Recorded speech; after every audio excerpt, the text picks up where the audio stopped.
Buenas noches a todos desde Pamplona. Vamos a empezar a copiar una por una las partidas de Londres y prestaremos especial atención a una de ellas, concretamente a la partida que el Fangiri, que creo que ha sido la más interesante de esta tarde, o está siendo. La primera partida en el torneo de Londres era la partida Nakamura y Bancho.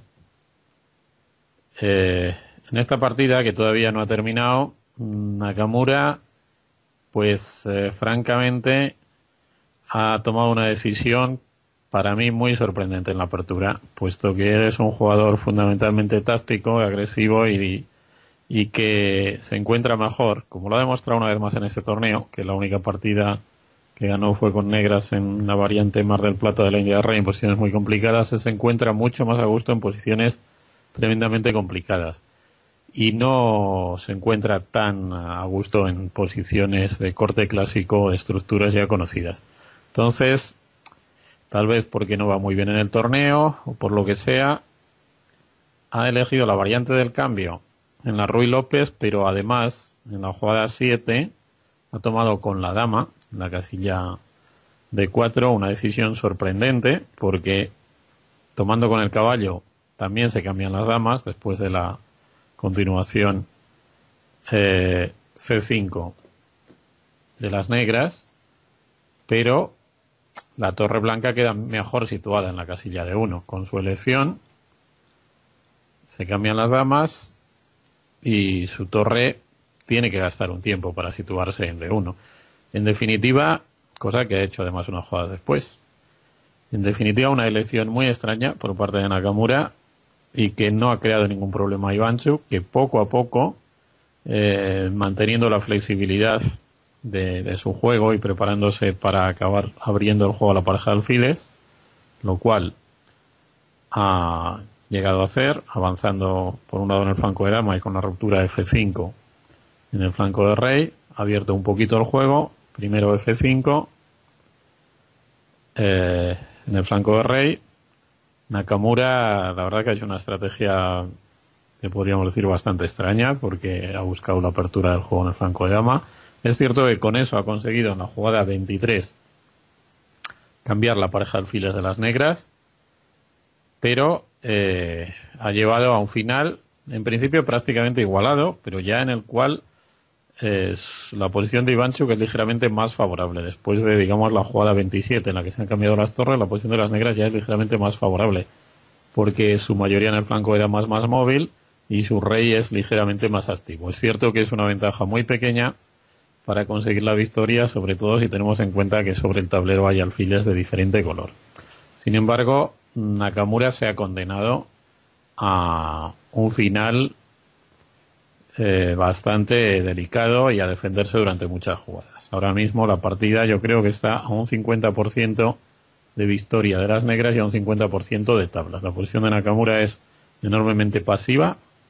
Ivanchuk tiene un peón pasado muy fuerte en la columna A, que va a atar alguna de las piezas blancas, concretamente en este caso la pieza que se está ocupando de él es el rey, y lo único que la posibilidades de tablas es que hay pocos peones, puede cambiar algún peón en el flanco de rey y que sobre el tablero están los alfiles de diferente color. Sin embargo, podríamos decir Nakamura está sufriendo para conseguir tablas con blancas por culpa de una elección de apertura francamente desafortunada. Vamos a hablar un poquito, a hacer un pequeño resumen de la partida número 2, según el orden en el que han sido guardadas. Bueno, como la partida número 2 es la que más nos vamos a extender, que el Fangiri, vamos a dejar esta para el final y vamos a pasar primero a las otras partidas. La partida número 3, que es la partida Topalov-Mamediarov, ha sido una de las partidas más osas de la jornada, podemos decir. En este caso no es tanto debido al estilo de los jugadores, que son dos jugadores que siempre dan batalla, pero bueno, Mamediarov con las piezas negras y vista que Topalov también es un peligroso jugador de ataque, ha optado por defenderse con la Caro-Kann y dentro de la defensa Caro-Kann las blancas han elegido lo que se llama la variante clásica, caballo de 2 o caballo C3, ya peón por peón, caballo por peón, que en los últimos tiempos la verdad es que está dando muy pocas posibilidades de conseguir ventaja. Aunque a veces llevan roques opuestos, se producen muchas simplificaciones y finales aburridos, como ha pasado en esta partida. Y así en la jugada 30, ya en la jugada 30 se han firmado las tablas. Una partida que podemos decir sin historia. Una defensa sólida como la Caro-Kann, sucesivas simplificaciones, concretamente en la jugada 17 el cambio de damas, que es una continuación teórica que da a las blancas un final con algunas ligerísimas perspectivas, pero que las negras en este caso han logrado neutralizar bastante fácilmente. Así que una partida con poca historia, y vamos a pasar a hablar un poquito de la número 4 y luego volveríamos a la número 2. La número 4 es de la partida Leko-Grischuk. Esta es una partida bastante curiosa en varios aspectos. La partida ha terminado en tablas también relativamente pronto. Sin embargo, bueno, Leko es un jugador increíblemente, se ha vuelto un jugador increíblemente sólido. Bueno, siempre fue sólido, pero en los últimos años ya se ha vuelto un jugador tremendamente sólido. Y Leko, así como un poquito menos Kramnik y sobre todo últimamente Anand, pues son los jugadores que demuestran que el hecho de que haya tablas en los torneos depende más del estilo de los jugadores y de la ambición o falta de ambición de los jugadores que de las reglas que se pongan. Porque Leko en general sale de peón rey y hace variantes de apertura bastante agresivas, como es en este caso contra la variante Naidor de la siciliana. Ha utilizado el ataque inglés, que él tiene bien analizado y en el cual consigue posiciones agresivas realmente prometedoras con blancas generalmente. En esta partida, después de una de las variantes relativamente recientes, pero que están un poco de moda, en la jugada 11, dama C7 por parte de las negras, en vez de las variantes con, bueno, B4 y dama C7, en vez de las variantes con alfil B7, pues se ha producido, Leko se ha lanzado con H4 en el flanco de rey y Grischuk ha roto en el centro con D5. Durante una jugada se han producido complicaciones que posiblemente ambos jugadores tuvieran analizadas antes de la partida porque no han gastado demasiado tiempo, y las blancas han salido de las complicaciones con una posición muy prometedora. Al abrirse el centro, el rey negro estaba en peligro. Grischuk ha optado por una entrega de calidad, la jugada 16 con torre por H2, una entrega de calidad en principio interesante, pero con su rey en el centro y teniendo en cuenta que la torre de las blancas se puede mover, ya en la jugada 18 que se ha movido la casilla H4, es una casilla amenazadora, pero ya en esa jugada también se podía haber movido la casilla H8, clavando el alfil y creando amenazas importantes sobre el rey de las negras. Pero bueno, una oportunidad más clara de sacar una gran ventaja han tenido las blancas en la jugada 22, en la cual tienen calidad y dos peones de ventaja momentáneamente y el rey negro está en el centro. Perdón, en este momento tienen dos piezas las negras, pero bueno, las blancas tienen torre y dos peones contra dos piezas y una posición muy agresiva contra el rey negro en el centro. Con la jugada alfil C4, hubieran defendido las complicaciones tácticas que les plantean las negras y crean multitud de amenazas bastante inmediatas, como G6, seguido de una búsqueda de un jaque en la casilla G6, o torre F1, torre H8, E5 y E6. Realmente yo creo que es una posición muy prometedora para las blancas. Yo diría con una gran ventaja. Le he optado por otra jugada un poco más extraña, que ha sido C3. Después de C3, las negras con alfil E6 ya han creado un montón de complicaciones porque no es posible defender la casilla B3. Aquí Leko, pues por lo que ha optado, ha sido por devolver la torre para ganar las dos piezas. Y bueno, finalmente ha llegado a una posición con igualdad de piezas y también de peones, porque sus peones, aunque momentáneamente han mantenido un peón de ventaja, estaban en el aire, y con alfiles de diferente color. Luego prácticamente ha forzado el cambio de damas y se ha producido una posición con torres y alfiles de diferente color y igualdad de peones también, con lo cual el final de tablas era evidente y se ha producido también muy cerca de la jugada 30, en la jugada 35, 36. Bueno, han seguido unas jugadas, pero realmente ya sin torres no era ni necesario que hubieran seguido. Con lo cual realmente la jornada de hoy se podrá pasar a la historia como la jornada de los alfiles de diferente color. Ya veremos si en algún caso los alfiles de diferente color ayudan al ataque más que al bando defensor a conseguir tablas, porque como podéis ver hasta ahora las partidas que hemos comentado en la de Ivanchuk, Nakamura y en esta de Lekobrichu, los alfiles de distinto color han sido protagonistas, pero también lo han sido en alguna partida más, lo cual realmente nos va a llevar a un porcentaje de esta situación que podríamos decir asombroso. En la partida número 5, la partida Domínguez-Wanhao, podía haber sido también esta partida que podía haber elegido como la más interesante de la tarde, pero me ha parecido más interesante la partida de Gelfand por varios motivos, aunque la partida de Gelfand tengamos el pequeño inconveniente de que todavía no ha terminado y la partida de Domínguez-Wanhao la verdad es que no sé si ha terminado, pero debe haber terminado en tablas. Si no ha terminado, terminará en tablas. Bien. Con esto de los resúmenes no se ha atendido mucho las preguntas. Bueno, creo que tampoco ha habido muchas. Tenemos aquí la partida Domínguez-Wanhao. Decía, también ha sido muy interesante. Wanhao es un jugador que ha sorprendido, sobre todo este año, por su victoria en el torneo de Biel y por sus brillantes partidas, o por lo menos por sus complicadas partidas. Sí, me confirman que oficialmente la partida de Wanhao ya se ha terminado en tablas. Parece que su preparación teórica, comparada con los otros jugadores de élite, está un poco por debajo, porque muchas partidas entra en variantes dudosas. Él dice en una entrevista reciente que se sentía aburrido de jugar siempre de la misma forma al ajedrez, pero bueno, no creo que eso sea motivo para jugar posiciones dudosas o malas. Yo creo que en parte también es una preparación inferior a la de los otros jugadores de élite. Hola, Michael, saludos, buenas a todos los que me estáis saludando. Pues como decía, Wanhao es un jugador interesante, original.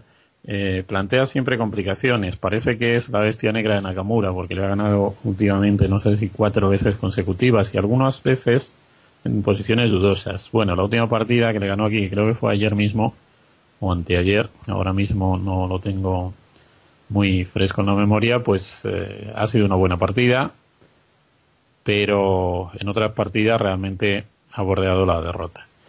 Y aquí, pues bueno, ha elegido una variante dentro de la variante clásica de la defensa siciliana, del ataque Richter por parte de las blancas, la jugada 6 alfil de 7, que es una variante bastante secundaria y que, bueno, normalmente con un juego correcto de las blancas les debe dar a las blancas alguna ventaja, aunque tampoco se puede decir que sea una mala variante. Sí, como nos dice Dani Guti, Lenier tenía, yo creo una ventaja decisiva. Sí, tenía ventaja durante casi toda partida y en algún momento, aunque no he podido comprobar cuál es el momento en que su ventaja ha sido más clara, pues parecía que debía ser suficiente para ganar. Lenier no ha continuado contra la jugada alfil de 7 de la forma más ambiciosa y agresiva, que es dama de 2 y luego F4. Ha jugado un plan con F3 que realmente prácticamente permite a las negras transponer a posiciones similares al ataque inglés y relativamente jugables. Han alcanzado una posición después de la jugada alfil de 6 de las negras que es típica, que se ha jugado alguna vez, pocas veces, pero con pequeñas variantes es bastante típica, en la cual las negras tienen un solo sistema de contrajuego, que es entregar la calidad en C3 para entrar en la casilla 2 y para estropear la estructura de peones de las blancas. Las blancas pueden tratar de dificultarlo a veces, o bien de la forma posicional, saltando con su caballo de 5, o bien jugando a 3 para que el sacrificio no sea tan eficaz. Bueno, el hecho es que Domínguez ha permitido el sacrificio, posiblemente lo tendría analizado, y hemos llegado a la jugada 16, en la cual Wang Hao nos ha sorprendido haciendo una novedad, una posición en la que hay pocas partidas, pero al menos había 4 o 5 en mi base de datos, en las cuales, en todas las partidas, las negras, en este momento, después de la jugada 16, entraban en la casilla 2 con la dama. Y después de dama por A2, rey C1. Buenas noches, Danilac. Buenas noches a todos. Sí, torre C3 salta a los ojos, como nos dice Zutiez, pero no es una jugada interesante y casi la única en esa posición, la única forma de buscar contrajuego, pero no es claro que sea ventajosa para las negras. Sin embargo, se habían jugado varias partidas con la continuación de dama 2, rey C1 y D5 para abrir el juego a los alfiles, en cuyo caso, después de, por ejemplo, peón por peón, caballo por peón, dama E5, las negras tienen buen contrajuego, tanto con enroque o quizá mejor con alfil F6 directo. Y si dama D8, alfil D8 para seguir con enroque y luego alfil F6 o dama A1 jaque y rey D2. Incluso la continuación alfil B6, enroque, alfil D8 que gana una pieza más para las blancas no es para nada clara, porque después de dama A1, rey D2, dama B2, se llega a una posición en la que el alfil de D8 está clavado y las piezas blancas están muy descoordinadas, que incluso yo diría que es peligrosa para las blancas. Bueno, ya hemos visto, por supuesto, que las blancas podrían repetir las posiciones unas jugadas atrás. Quizá a Wang Hao no le gusta esta repetición de posiciones, porque este chico, pues bueno, está un poco loco, ¿no? En ese sentido de exceso de ambición. El caso es que nos ha sorprendido comiendo en la casilla A2 con el alfil, que parece una jugada bastante peor, porque después de rey A1 las negras no pueden evitar el cambio de damas. Y después del cambio de damas, las negras solo tienen un peón por la calidad, tienen que perder un tiempo retirando el alfil, y aunque tienen una posición sólida, tampoco tienen un contrajuego muy claro. Con lo cual, pues van a jugar mucho tiempo con la calidad de menos. Una decisión rarísima desde mi punto de vista. Porque si eres un jugador agresivo, vale, quieres evitar las tablas, pero entonces entras en un final inferior, no sé. O simplemente no conocía las partidas anteriores y sobre el tablero pues no ha podido resolver bien la posición. El caso es que las blancas han entrado en una posición con bastante ventaja, porque la calidad está insuficientemente compensada. Han logrado abrir el juego progresivamente para sus torres con las rupturas C4 y luego C3. La posición negra ha empezado a ser crítica porque prácticamente han perdido el peón que tenían de ventaja. Bueno, ha quedado muy débil y las blancas ha llegado un momento en que lo han recuperado, con lo cual la calidad ya era limpia. Bueno, yo creo que Domínguez ha ido aumentando de manera correcta y progresiva su ventaja y en el momento crítico, en la jugada 37, con la pequeña combinación torre por C8 y alfil B7, pues ha ganado más material. No sabemos qué es lo que habría pensado Wang Hao de esta posición, pero parece un error entrar en ella. Entonces se ha llegado a una posición en la cual Wang Hao, digamos en la jugada 41, por ejemplo, ha conseguido 2 peones por la pieza, al haber perdido nuevamente 2 piezas por torre. Unas jugadas antes ha quedado ya con pieza de menos, ha conseguido 2 peones y atacaba el peón de H4. Sin embargo, estas situaciones de torre y 2 alfiles contra torre y alfil, el número de peones es bastante poco importante, porque de hecho son situaciones también de alfiles de distinto color, puesto que uno de los jugadores solo tiene un alfil y el otro tiene los dos. Esto quiere decir, las posiciones de alfil de distinto color, los peones son más fáciles de parar y los ataques al rey más difíciles de parar. Esto se ha comprobado en varias partidas, como por ejemplo en una partida de Paco Vallejo del año pasado o de este año del europeo, no recuerdo muy bien, pero que tenía muy pocos peones, no sé si al final no tenía ninguno, pero con torre y 2 alfiles fue capaz de derrotar a torre y un alfil. Yo creo que con esta pieza de ventaja, bueno, yo pronosticaba en su momento, estaba casi seguro de que Domínguez iba a ganar. A mí me parece que ha cometido un grave error táctico en algún momento, no sé, se ha despistado o no ha confiado en la posición. Y bueno, aquí cuando ha jugado en la jugada 45 alfil F5, pues le recuperan la pieza. Esta jugada yo no la he comprendido. Ya la anterior no la he comprendido del todo, porque no la veía muy necesaria alfil E3, pero quizá era la preparación del error. El caso es que Wang Hao sorprendentemente ha recuperado la pieza, cosa que consigue en muchas partidas, que está inferior, salvarse. En este torneo ha salvado varias partidas inferiores y ha entrado nuevamente en un final de alfiles de distinto color, incluso con un peón de ventaja, pero claro, esto ya, estas posiciones prácticamente ni se tiene en cuenta. Y nuevamente pues han llegado a una posición clarísima de tablas que ya ha sido tablas. La partida número 6, Kasindanov-Adams, pues también ha sido un poco sorprendente. Kasindanov es un jugador que la verdad es que cuando era juvenil, allá por los primeros años 90, durante todos los años 90, era conocido por su grandísimo talento táctico. Un jugador muy agresivo, que podríamos decir que veía todas las variantes y lanzaba grandes ataques. Hay muchos jugadores como Kasindanov que van evolucionando hacia un estilo más posicional y que para lo único que usan su increíble talento táctico, que en este caso lo sigue teniendo,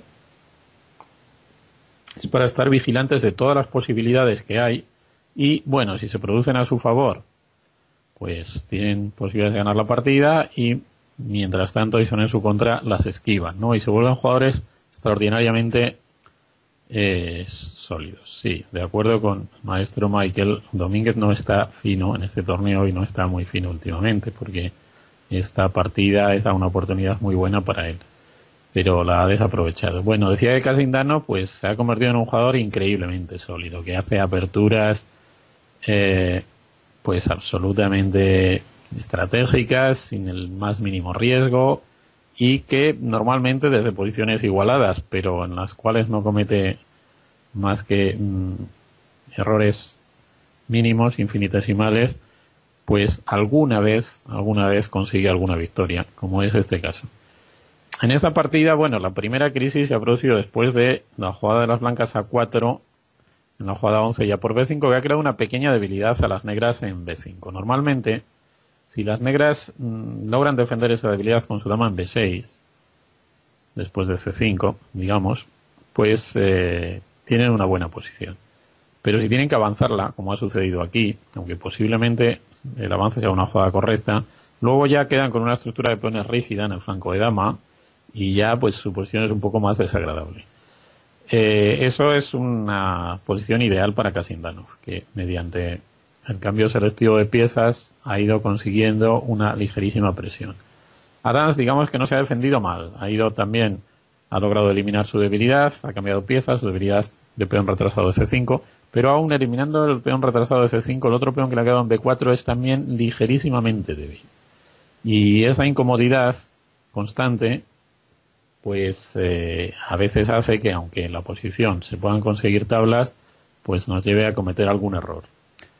La partida ha seguido, Adams ha jugado activo, se ha defendido bastante bien y bueno, seguramente estaba en disposición de conseguir tablas, pero siempre con su peón de B4 siendo una debilidad y con sus piezas obligadas a defenderlo.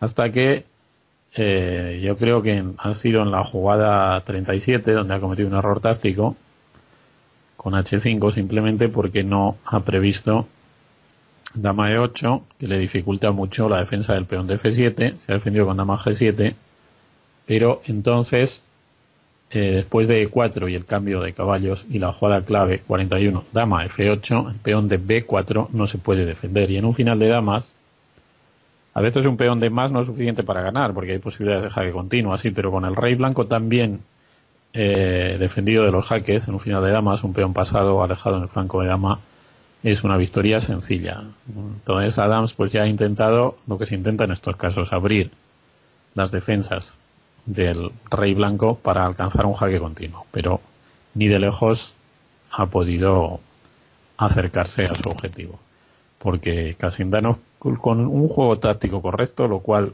es su principal marca característica, ha forzado el cambio de damas y por tanto el abandono de su rival. Vamos a comentar un poquito más antes de empezar ya con las partidas de Sao Paulo, que seguro que estarán muy interesantes hoy. Vamos a comentar un poco más extensamente la partida clave de la jornada, Guelph-Angiri, que está en juego todavía, si es que no ha terminado mientras estaba yo hablando, pero me imagino que no. La partida de Guelph-Angiri ha sido especialmente interesante, tanto por su desarrollo como por aspectos psicológicos que a mí me parece entrever, pero que igual me los imagino, ¿no? Bueno, hemos visto en los últimos tiempos que Guelph, con un sensacional torneo de candidatos, se clasificó para disputar el título mundial y disputó el título mundial a Anand. Hemos visto que cuando disputó ese título mundial, Guelph tenía un héroe de 2720 o por ahí, no sé si era el veintitantos del mundo, y Anand pues era también el 5 o 6 del mundo, y eso se ha criticado bastante. Me confirman que la partida de Guelph sigue. Se ha criticado bastante, o bueno, se ha restado importancia al campeonato mundial. Y yo creo que en parte de forma injusta, porque es posible que se esté dejando de entender lo que es en el ajedrez la importancia que tiene el campeonato mundial y el esfuerzo que requiere para los contendientes, que les hace. Históricamente ha sido así. Lo que pasa que antes había menos torneos y no se notaba. Pero bueno, los jugadores clasificados para un campeonato mundial, si se lo toman con la seriedad que una cosa así requiere, y ciertamente, bueno, parece que ahora ya han firmado tablas mientras estaba hablando. Ciertamente, si estudiamos la historia del ajedrez, vemos la importancia del campeonato mundial es enorme, porque ha habido pocos campeones mundiales, hasta Kasparov eran 13, y luego, bueno, no voy a decir cuántos, porque entraríamos en valoraciones sobre los diferentes títulos mundiales que ha habido. Pues al haber tan pocos, el prestigio histórico de los campeones mundiales, el prestigio en medios de comunicación ha sido enorme. Y es lógico que una persona que ha dedicado su vida al ajedrez pues vea la posibilidad de ser campeón mundial como algo extraordinariamente especial. El esfuerzo que requiere preparar eso y hacer esa lucha hace que otro tipo de competiciones queden en un segundo plano. Es inevitable. Y intentar pues decir, bueno, es que son poco profesionales, o criticar eso, pues me parece que es bastante miope. Son personas y no pueden atender con la misma energía. El ajedrez es un deporte realmente exigente. No pueden los jugadores que están implicados en el campeonato mundial atender igual a otro tipo de competiciones que ellos, por supuesto, consideran de una categoría inferior. Esto ha pasado con Anand, como veremos ahora cuando hablemos del otro torneo, y ha pasado con Guelph, que no ha hecho grandes resultados, pero justo ya en cuanto se ha librado el campeonato mundial le vemos en este torneo como líder del torneo, a pesar de que hay varios jugadores con mejor ranking que él. ¿Por qué? ¿Qué quiere decir eso? Pues quiere decir que Guelph realmente no es el 20 o el 30 del mundo, está más arriba, pero ha hecho un esfuerzo por el campeonato mundial y no puede competir en todos los torneos. El sistema de Elo, digamos que no es incorrecto, es bastante bueno, pero mide lo que mide. Tiene algunos puntos débiles. Tiene como punto débil, por ejemplo, que no diferencia entre llevar las blancas y llevar las negras, y tiene otro punto débil en que no diferencia pues un torneo social de un club con el campeonato mundial. Se evalúan de la misma forma, se les da el mismo valor. Y bueno, pues Guelph está demostrando en este torneo la gran categoría que tiene, lo bien preparado que está, sobre todo después del esfuerzo de preparación que ha hecho. En ese torneo sí está demostrando, está sacando a la luz algunas de las armas que ha preparado y ya liberado de esa batalla por el campeonato mundial, pues está demostrando una gran categoría, porque este es un gran torneo y el fan, no nos olvidemos, que va en cabeza. Hoy no ha logrado ganar una partida que ha tenido claramente favorable.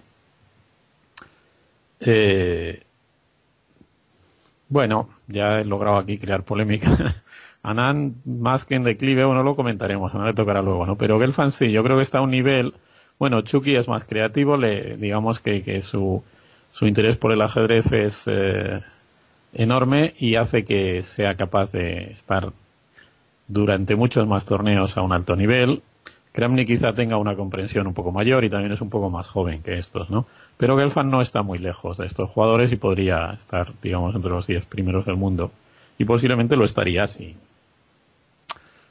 bueno, luego hablaremos del declive de Anand, como está jugando en otro torneo. Eh, Posiblemente con el sistema de él lo adaptado a la importancia de la competición, pues Gelfand estaría entre los 10 primeros. Pero bueno, la cuestión es que en esta partida ha demostrado su gran preparación. Se ha producido una variante de las que ahora están de moda. Curioso que Giri haya jugado con negras, la India Rey, la variante Mar del Plata, que muy recientemente demostró que estaba muy bien preparado con blancas en una partida contra Bacrot, creo que fue en Biel. Y aquí pues demuestra que está también preparado para jugarla con negras. Una variante que para los módulos de análisis es un poco inferior porque las negras pierden ventaja de espacio, ceden realmente todo el juego en el flanco de dama, pero que para jugar a ganar con las piezas negras pues es una de las posibilidades más evidentes.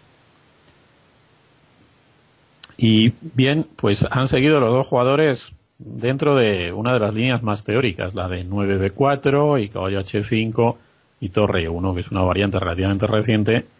Relativamente quiero decir que puede haberse puesto de moda en los últimos 10-15 años, mientras que las otras variantes con alfil e3,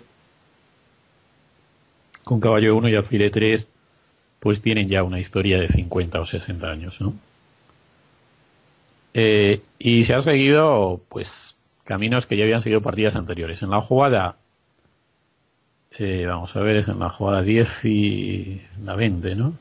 La jugada 20, Gelfand ha hecho una jugada que no es novedad, pero que solamente, al menos según mi base de datos, solamente se había empleado en 2 partidas por correspondencia. Esto es una cosa interesante porque es cada vez más frecuente que encontramos que jugadores, sobre todo los que preparan el título mundial, cada vez prestan más atención a las partidas por correspondencia. Hay que tener en cuenta que actualmente las partidas por correspondencia, pues prácticamente todos los jugadores se ayudan de módulos de análisis y por lo tanto son partidas de una corrección gigantesca, ¿no? Y las ideas de apertura que se prueban en estas partidas son de un interés enorme para los primeros jugadores del mundo. Gelfand ha hecho esta jugada. Giri destaca por su preparación de aperturas y parece que no se ha visto sorprendido, aunque parece claro que Gelfand, por supuesto, una preparación de laboratorio. Parece extraño que Gelfand hubiera preparado esto para el Mundial, porque no es imaginable que Anand en ningún caso se hubiera decidido emplear la India Rey. Pero bueno, tal vez lo hubiera preparado para intentar con las piezas negras en alguna partida o para alguno de los otros matches de candidatos. El caso es que aquí ha demostrado una preparación interesante. El sacrificio, que puede haber sorprendido al que no esté al tanto de la teoría, bueno, yo mismo hasta esta partida no conocía esta posición, pues se había jugado en estas 2 partidas por correspondencia.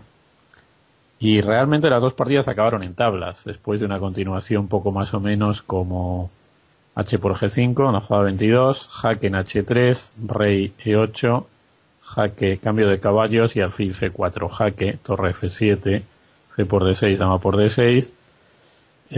Finalmente, las 2 partidas habían acabado en tablas, después de que las negras, en un momento dado, para salvar la presión en F7, devolvieran el caballo con un caballo E2 jaque. Es posible, bueno, es casi seguro que Gelfand habría encontrado por lo menos alguna pequeña ventaja en alguna variante.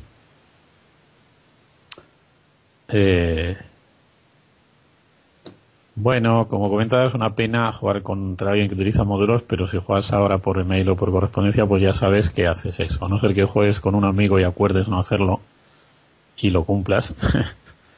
Pero bueno, eso es en lo que se ha convertido en el ajedrez por correspondencia, ¿no?